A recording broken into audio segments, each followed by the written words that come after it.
Bonjour à tous et bienvenue dans cette Breaking News Mams TV. Là, je vais vous parler d'un cas d'une personne qui a été retrouvée morte et c'est dramatique dans le sens où cette personne était atteinte d'Alzheimer et voulait en finir et sa famille était très alarmée à ce sujet-là et n'a malheureusement rien pu faire pour empêcher le drame. Donc ça se passe à Castres, hein. Donc le corps d'un homme retrouvé dans la boue à Castres. Il s'agirait d'un retraité disparu sauvé la semaine dernière. Donc, il avait déjà fait une tentative de suicide, hein. Donc ça a été publié le 8 février par la dépêche.fr. Donc le corps d'un homme sans vie a été repêché de Lagou cet après-midi dans le centre-ville de Castres. Il correspond à la description de Pierre Moton, 77 ans, qui n'avait pas donné signe de vie depuis lundi. Le retraité avait quitté son domicile de la place Soult sans ses papiers.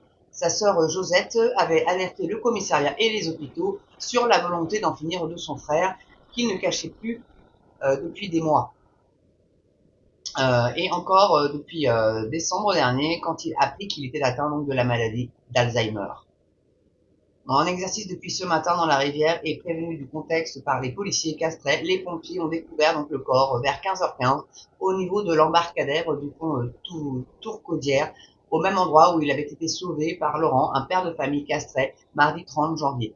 La sœur de la victime a été prévenue et doit se rendre au chevet de son frère. Voilà, donc c'est quelque chose dont vous n'allez certainement pas entendre parler à la télé, bien évidemment, hein, mais j'ai trouvé ça quand même important de vous faire part de voilà de ce pauvre homme qui n'a pas supporté l'annonce de son Alzheimer et c'est réellement une maladie absolument dramatique. Mon papa lui est atteint de Parkinson et bien évidemment Alzheimer vient se greffer dessus, donc ce sont des maladies neurodégénératives absolument hallucinante pour les familles parce que quand votre père ou votre mère vous reconnaît plus ou un proche vous reconnaît plus, c'est toujours très douloureux pour l'entourage. Voilà, en tout cas, c'était ma petite breaking news du jour. Merci de l'avoir regardé jusqu'au bout. N'oubliez pas le pouce, la cloche, l'abonnement, le petit don ou la petite souscription si vous le pouvez bien évidemment pour soutenir la chaîne, ça m'aiderait réellement bien. En tout cas, portez-vous bien, prenez soin de vous et moi je vous dis à très bientôt pour une prochaine breaking news, même télé. À ciao.